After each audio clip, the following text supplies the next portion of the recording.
Hello everyone and welcome back to my channel.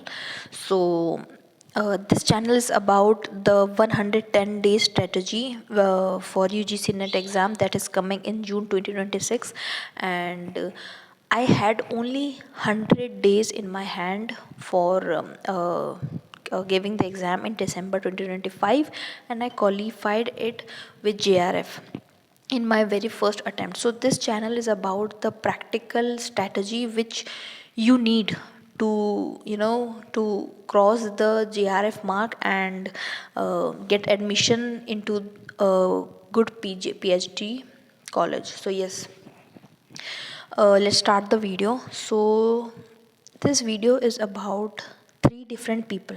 Okay, so let's keep the language simple in English. In English, that is Hindi plus English. ठीक है, तो 110 दिन है. अब इसको हम कैसे डिवाइड करेंगे और क्या क्या इसमें करना है. सबसे पहले तो तीन चीज़ें करनी है. सबसे पहले पेपर 1 के सारे यूनिट्स को कंप्लीट करना है टॉपिक बाय टॉपिक, लेकिन उसमें ये भी देखना है कि कौन सी चीज़ें PYQ में सबसे ज़्यादा पूछी गई है, उसको उस हिसाब से बनाना है. जिसके लिए मैं पेपर 1 के लिए अलग से आई will upload a video which will help you immensely, क्योंकि आई गॉट पेपर 1 में 78 मार्क्स एंड उसके बाद पेपर 2 पे आते हैं. पेपर 1 के लिए अलग से ही वीडियो बनेगा 110 डे स्ट्रेटजी के लिए. पेपर 2 के लिए है ये वीडियो. तो पेपर 2 के लिए इसमें 10 यूनिट्स हैं. मेनली इस बार किसी किसी यूनिट्स का कम वेटेज देखा गया है. वैसे ही I will upload the importance या वेटेज शीट, जिसमें पता चलेगा कि भाई इन टॉपिक्स को ज़्यादा प्रेफर करना है. सो यस, ये हो गया पेपर 2 के लिए. और तीसरी चीज़, हम लोग को PYQs को बहुत अच्छे से करके जाना है, तो हमारा काम सॉर्टेड हो जाएगा एकदम. तो PYQs plus unit wise syllabus, इसको हम देखेंगे कि कौन कौन कैसे कैसे कर सकता है. So yes, let's start. Paper 2 में 10 यूनिट्स हैं जैसे कि आप जानते हो, बट इसमें हर यूनिट को एकदम अच्छे से दिल लगा के पढ़ने का कोई मतलब नहीं है. कोई कोई यूनिट से इम्पॉर्टेंट है. पढ़ना तो आपको सब कुछ है, लेकिन ज़्यादा किसी को वेटेज देना है जो कि आपको बेनिफिट करे एग्ज़ाम में, वो ज़्यादा ज़रूरी है. तो let's just divide the types of students and types of strategies they need to clear the exam. सो पहले let's just sort out the types of students जो कि इस एग्ज़ाम को 2026 में दे रहे हैं. Category 1 is the type of people जिन्होंने बहुत बार एग्ज़ाम दिया है लेकिन क्वालिफाई नहीं हो पाया है. मतलब 2-3 बार दे चुका है लेकिन एक बार भी क्वालिफाई नहीं हो पाया, ना ही नेट हो पाया, ना ही JRF हो पाया. कैटेगरी 2 है जिनका सिर्फ नेट कंप्लीट हुआ है लेकिन JRF नहीं हो पा रहा है. मेनली उनके लिए ये वीडियो है, क्योंकि JRF के कट ऑफ थोड़े टाइम से बच जाते हैं, तो उसमें ही दिक्कत हो जाता है. बाकी इसमें हो सकता है कि नेट क्वालिफाई हो गया और JRF का भी काफ़ी ज़्यादा गैप बच गया हो. एंड तीसरे कैटेगरी के स्टूडेंट्स हैं जिनके बस थोड़े थोड़े मार्क्स से JRF रुक रहा हो, जिनको सिर्फ रिविजन और PYQs पे ध्यान देना हो. तो इन तीनों के लिए I will be giving the strategy. So let's start. सबसे पहले कैटेगरी 1, जिनका एक बार भी एग्ज़ाम में नहीं हो पाया है, उनके लिए 110 डे स्ट्रेटजी कैसे वर्क करेगी. जो सेकंड और थर्ड कैटेगरी है ना, जिनमें सिर्फ नेट हो रखा है और JRF नहीं हो रखा, और जिनका JRF थोड़े कम उससे बच रहा है, उनकी स्ट्रेटजी मैं लास्ट में दूंगी, क्योंकि उनका चलो फिर भी थोड़ा सा एग्ज़ाम से जान पहचान है. कैटेगरी 1 वाले बहुत अटैम्प्ट दे चुके हैं लेकिन एग्ज़ाम अभी तक क्लियर नहीं कर पाए हैं. इसका मतलब है वो अभी तक एग्ज़ाम को समझे ही नहीं है. सो मेनली मैंने सोचा था कि सेकंड कैटेगरी के लिए बनाऊँ, बट नहीं, आई गेस फर्स्ट कैटेगरी वाले ज़्यादा इसमें प्रिफर्ड हैं. ठीक है, तो फर्स्ट, सबसे पहले आपके पास 110 डेज है, तो उसके लिए आपको सबसे पहले उन यूनिट्स को कंप्लीट करना चाहिए जो कि सबसे ज़्यादा वेटेज रख रही है और जो कि बहुत ज़्यादा जो ये एग्ज़ाम कंडक्ट करवाते हैं NT वाले, इनके बहुत ज़्यादा ही प्यारी है. लाइक जैसे कि ये थोड़े से UN के जो सेक्रेटरी जनरल्स हैं और जो स्पीकर है, डिप्यूटी स्पीकर हैं, इनका जो क्रोनोलॉजी है अलग अलग टॉपिक में. मेनली इन लोग इंटरनेशनल रिलेशंस पे ही फोकस करते हैं. और अभी जैसे स्टेट पॉलिटिक्स के बारे में they did not ask any question, क्योंकि एक आध क्वेश्चन कोई आ भी जाते थे. इस बार तो कुछ भी क्वेश्चन नहीं आया.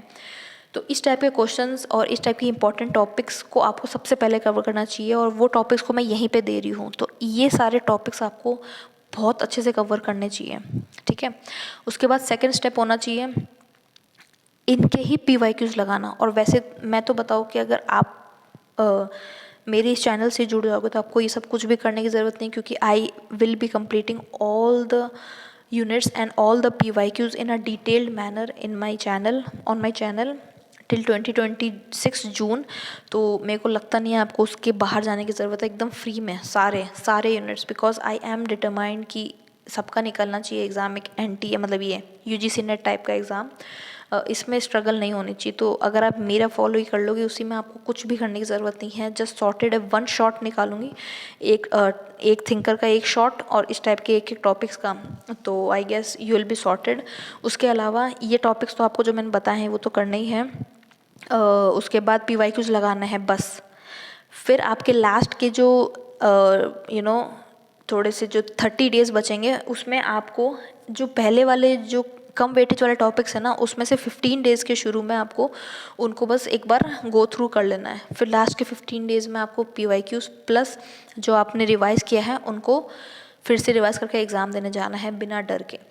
तो एक बार वापस स्ट्रैटेजी को रिवाइज़ कर लेते हैं। तो आपको आपके 110 को ऐसे डेज़ को ऐसे डिवाइड करना है 60, 30 एंड 20 के रेशियो में। I think this will immensely benefit you. अब कैसे करना है, जैसे शुरू के 60 डेज है, आज जैसे 3 मार्च है, 3 मार्च, अप्रैल एंड मई। अब मई के अप्रैल मई, ठीक है, मई 3 मई तक आपको अपने ये सारे यूनिट्स को सॉर्ट आउट कर लेना है, जितने इंपॉर्टेंट टॉपिक्स हैं उनको कंप्लीट कर लेना है, ठीक है। प्लस पेपर 1 के जो मैं दूसरी वीडियो निकालूंगी उसमें जो इंपॉर्टेंट टॉपिक्स हो उसको भी साथ में चलाना है। तो यही आपको 2 महीने अच्छे से करना है, 60 डेज़ को अच्छे से इसमें लगाना है, इंपॉर्टेंट टॉपिक्स प्लस PYQs जो कि मैं आपको इस चैनल पर प्रोवाइड कर रही हूँ, वही आप कंप्लीट कर लेना। इसके अलावा आपको कुछ नहीं करना है। फिर आता है 30 डे वाला स्लॉट, 60-30 में 30 डे वाला स्लॉट। उसमें आपको जो कम वेटेज वाले टॉपिक्स है, जो कम आए हैं, उनको आपको गो थ्रू करना है, प्लस पहले के जो आपने पढ़े हैं उसको रिवाइज एंड PYQs उसी के, क्योंकि ये 60 दिन में आपके काफ़ी ज़्यादा PYQs हो जाएंगे, बस यही करना है।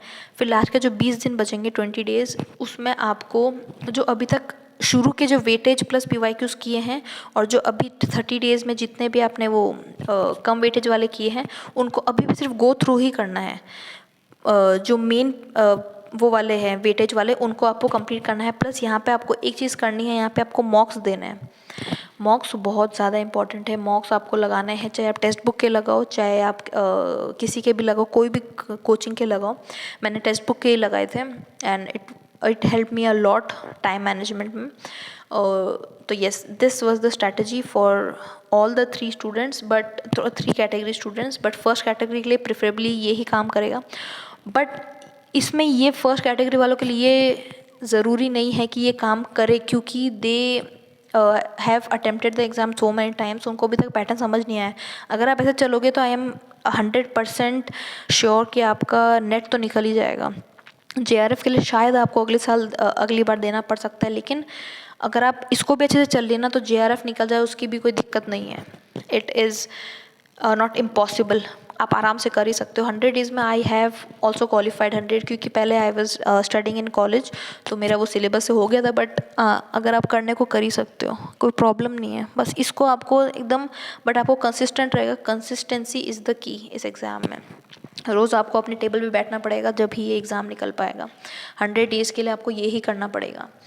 अब आता है कैटेगरी 2 के स्टूडेंट पे, जिनका नेट हो चुका है, JRF नहीं होगा, तो आपको मेनली सिर्फ PYQs पे ही ध्यान देना है और इंपॉर्टेंट टॉपिक्स पे जो मैंने बताया सिर्फ उसी को करना है। अब थर्ड कैटेगरी वालों को सिर्फ और सिर्फ PYQs, क्योंकि आपके नेट का हो चुका है, इसका मतलब आपने पढ़ाई तो अच्छे से करी है, JRF थोड़े नंबर से रहा है, इसका मतलब PYQs में कोई दिक्कत आ रही है। तो PYQs का detail explanation I am doing on my channel, so आप कर सकते हो।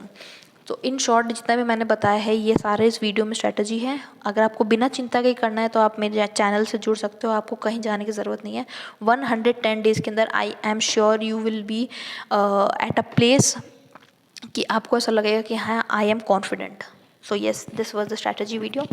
Thank you for listening. Bye.